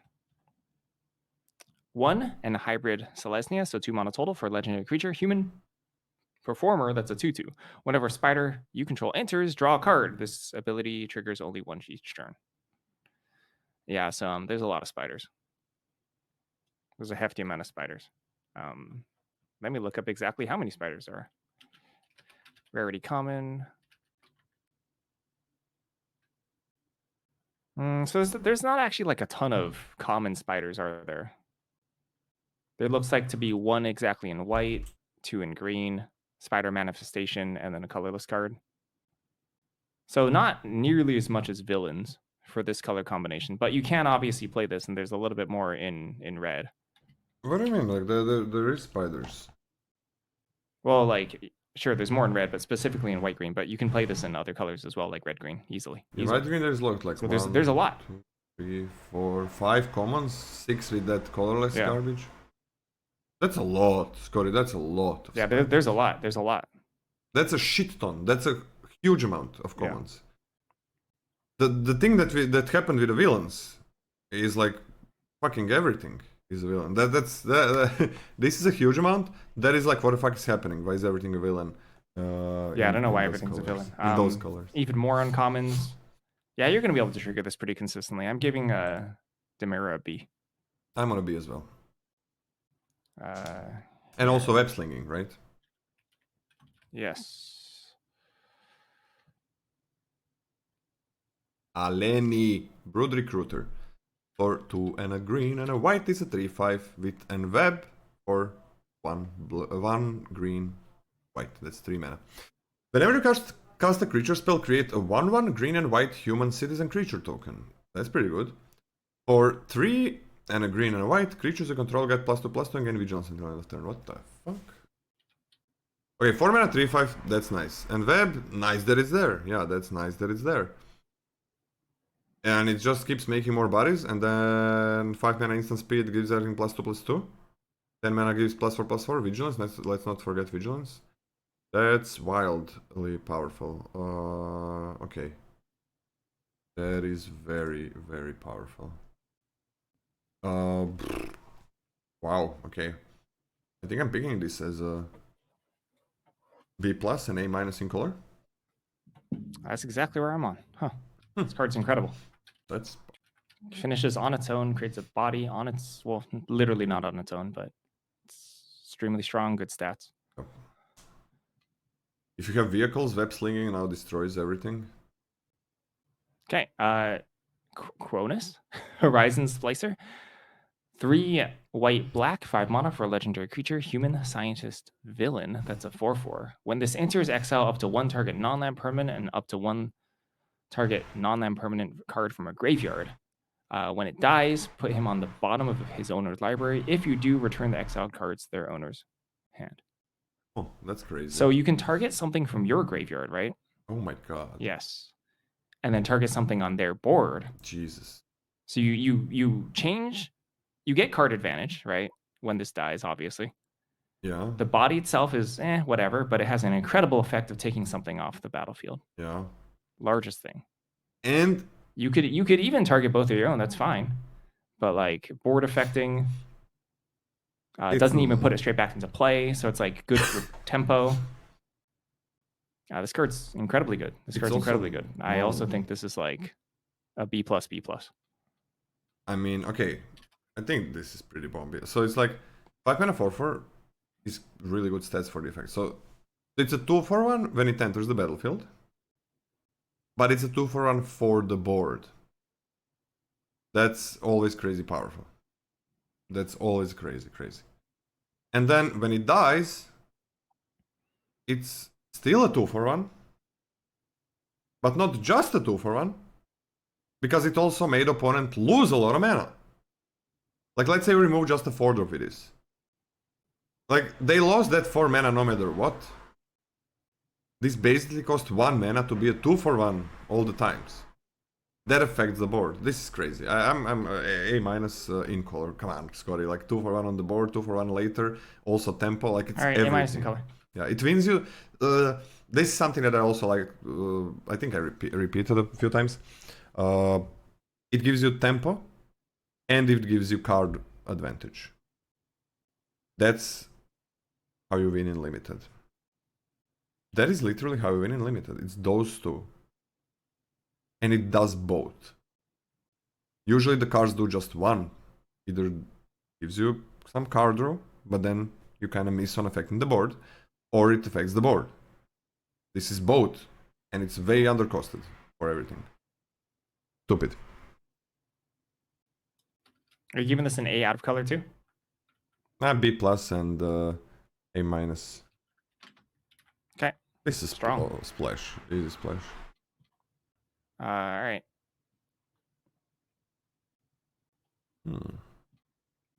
You see Spider-Man 2099? Yeah.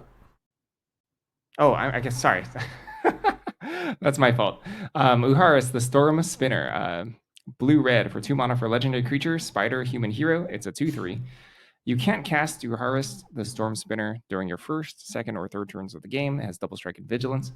At the beginning of your end step, if you've played a land or cast a spell this turn from anywhere other than your hand, deals damage equal to its power to any target. So that's kind of a weird effect, right? Usually when cards like this have such a specific line of text, they have some way for it to at least do it once by itself. This card does not. Doesn't. So put that aside, because we have to think about how many times you can do that. Specifically, we're thinking about Mayhem from Exile. Is that it? Yeah, from Exile and Mayhem. It's just those two, right? From Okay. Exile and... Yeah, which is pretty dang good. And what about the stats on its own? 2 mana on turn 4. So you can probably double spell with this, or hopefully double spell with this, and drop a 2/3 double striking vigilance. Not bad. Not bad. That's not bad. Hmm. And on top of that, then you just Mayhem off of Mayhem's in all the Grixis colors, right? Yeah. Yep. So it's not going to be that difficult to Mayhem this. Not so much and then for start blue. pinging stuff. This card is really, really good. Yep. This card is really good. Cheap. B+. Yeah, that's a crazy effect if you do it, but double spelling on turn 4 or 5 is like this does trade with blocks any 2-drop. They can't attack with those. Trades with the 3-drops. Trades with 4-drops. So it is tempo for you later on. And it's not a 4-drop. It's not a 4-drop. You just can't play it before turn 4. Still 2 mana. Yeah, just Mayhem, and there are like 2 red uncommons that exile, and then you play them, and then to any target, like, that's, yeah. What do you give it? B+. Oops, sorry. Shoot. B+? B+. In color. B+. I mean, I think I pick it as a C+, and in color, B+? I mean, it does require work, man. I think it's B- or a B, like... I'm on a B. Like, it does require extra work. It's not slow at all. Like, turn 4, you get a 2/3 double striker with vigilance. That's pretty damn good. Bracco, Heartless Hunter. For 1 and a black and a green, it's a 4/3 trampler. Whenever a creature an opponent controls with the greatest power among creatures that player controls dies, draw a card and put a +1/+1 counter on Bracco. Okay. So... Alright. Only opponent's creatures. It's 3 mana 40 trample, that's great. Even if this trades, you're gonna draw a card. Just gotta be the greatest power. But that's fucking amazing. Even if he trades, you're gonna draw that card. That's so good on a 3-drop, man. I'm picking this as a B-, and I think in color it's like a B or a B+. This is better than the last card. I'm on a B+ in color. B+. Yeah, me too. B+ in color. I'm taking this as B. It also grows. What the fuck? Can you read the next card? Gloria, the Great Armor. For 1 and a red and a white, it's a 3/3. Whenever you attack, put a +1/+1 counter on target attacking creature. Whenever a modified creature you control deals combat damage to a player, exile the top card of your library. You may play that card this turn. Holy shit. Whenever you attack, something gets a +1/+1 and you're gonna get card advantage. So tempo and card advantage. Like a 3/3 that puts a +1/+1 counter somewhere once is great. But it's also card advantage. Can be, and it's also multiple times. That's wild. Okay, I'm taking this as a B. And at least a B+ in color or an A-. I'm on an A- in color. This is so much for a 3-drop. Doesn't A- have to... in color. I'm taking this as a B+. But it doesn't even have to text coding. Yeah, it doesn't. It's incredible. Like, it literally can just has immediate board impact and it snowballs on its own. Like, it's a snowball. Again, it's card advantage and tempo. Both of those. Gotta be a freaking bomb. Huh? I can go down to B+. That is very... But it's both for a 3-drop. Both of those things for a 3-drop.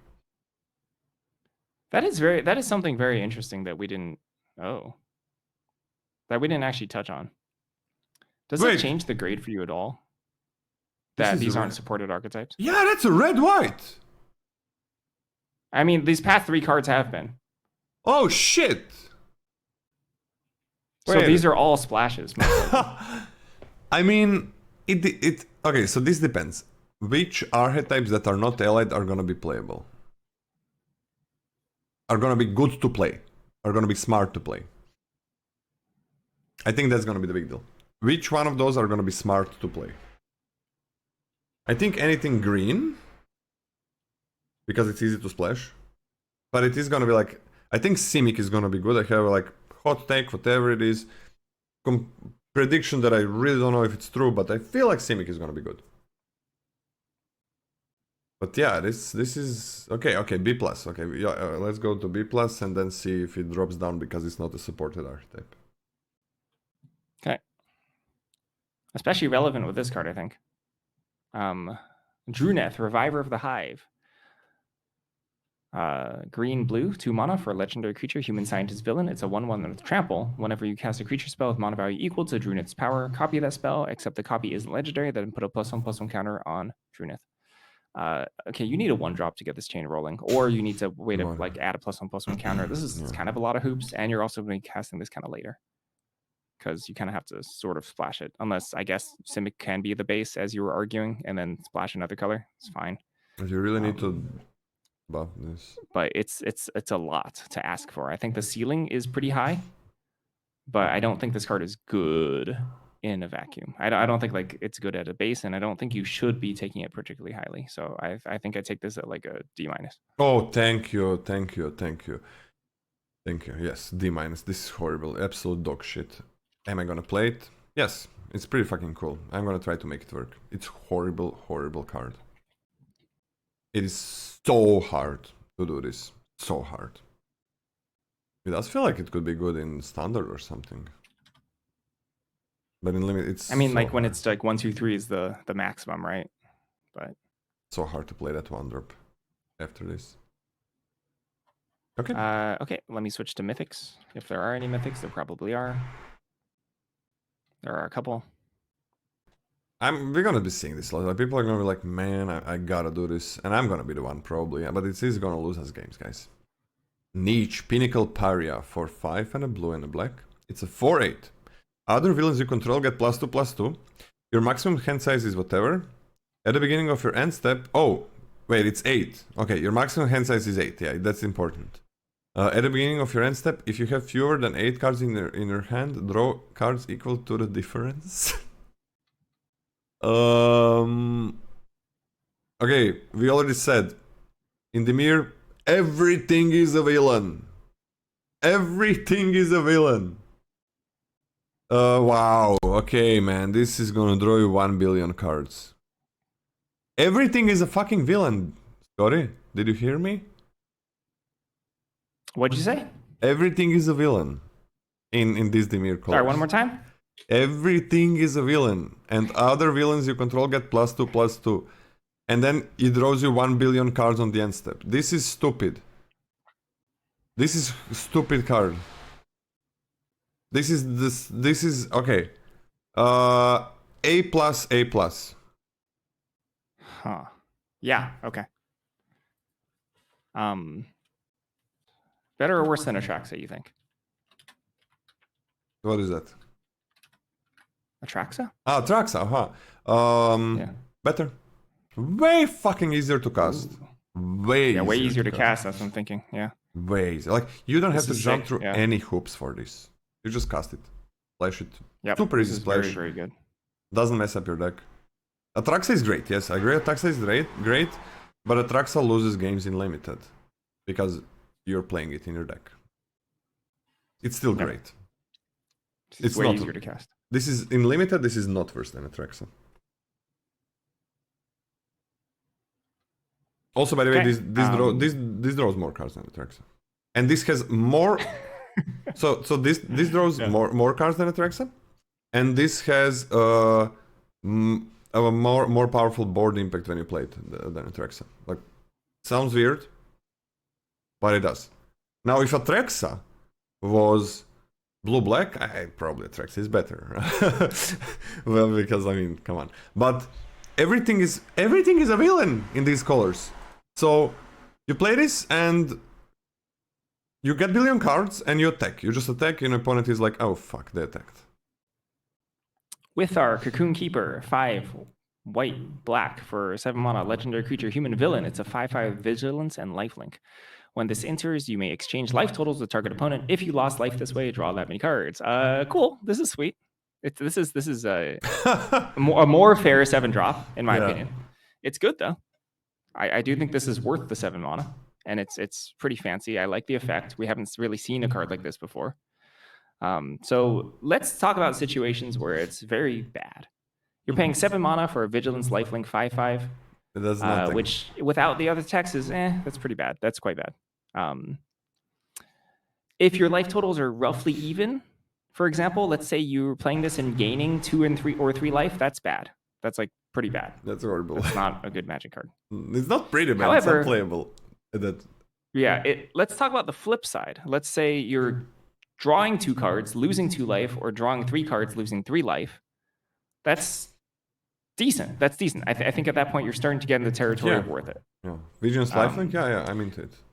And on the both extreme ends, on the both more extreme ends, like where you're gaining or losing 5 life, or drawing 5 cards, it's not bad. It's not bad. I don't think this is incredible, although I do think this is generally sort of worth it. So I think I'm taking this at like a C-. And do we even these are all splashes, right? Do we even need to give these ceiling grades? The last card was not a splash. No, but this card is.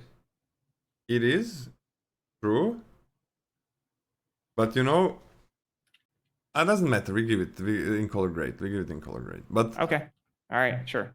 In color, I think it's like a C+. Okay, so, Scotty, I think this card is a little bit deceptive. People are thinking draw 19 cards, blah blah blah, draw 5. Yeah, okay, yeah, that's cool. I don't want to draw 19 cards. Yeah, nobody wants to draw fucking 19 cards. I mean, maybe you're on 20 life and opponent is on 39. No, the opposite. You're on 39 and opponent is on 10. anyways, I think it's pretty easy to win the game, just straight up win the game with this card. Opponent is like winning the race, they're doing fine, they're attacking, and it's not easy to kill somebody, right? That's not very easy. But getting somebody to low life, especially when they're holding this 1/7 drop in their hand, is something that you can just wait for the opponent to do.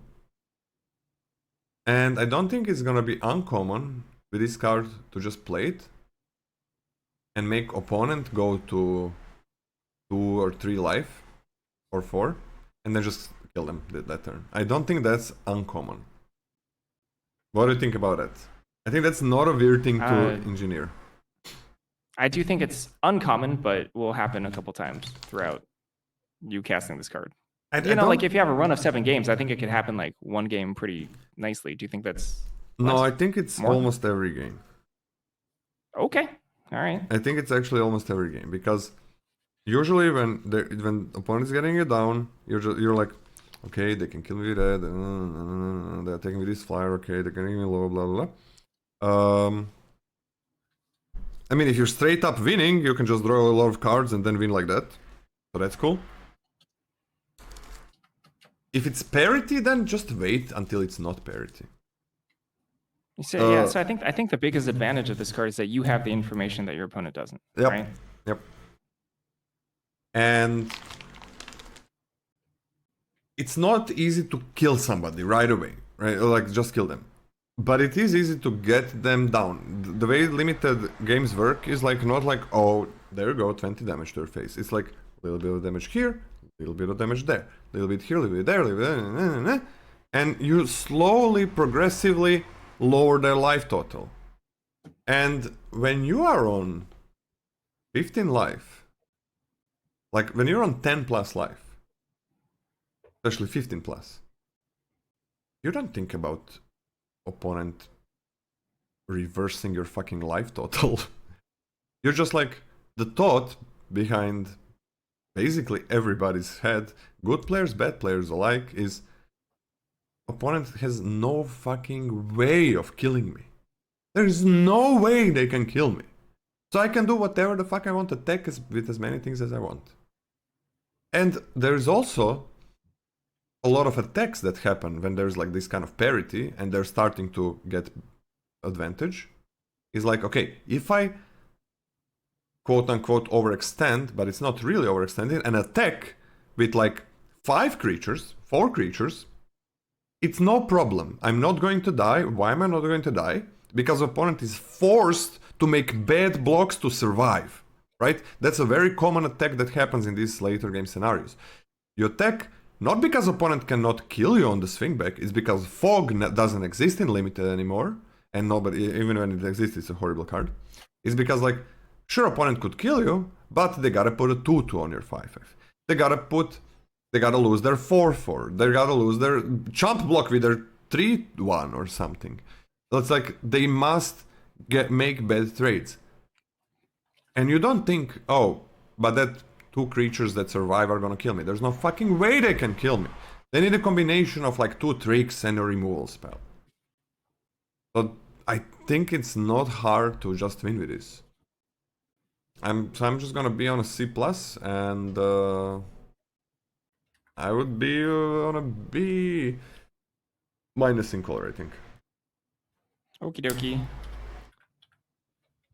I think it's worth 7 mana. That's as far as I'll go. Okay. Here we go. Scions of the Earth Spider for all the mana, but only 5. It's a 5/5 with flying, first strike, trample, lifelink, haste. At the beginning of combat on your turn, other spiders you control gain flying, first strike, trample, lifelink, haste until end of turn. Well, that's fucking a lot of shit. There is 0 card advantage on this card. It's a 1/1. That being said, there are some treasures in green. Some ways to splash. There are some spiders as well. I don't think it's worth it. But I think it's not unplayable in this set. I'm gonna be on a D. Okay, I'll be a believer. D+. Okay. I don't think it's a meme card. Big believing energy.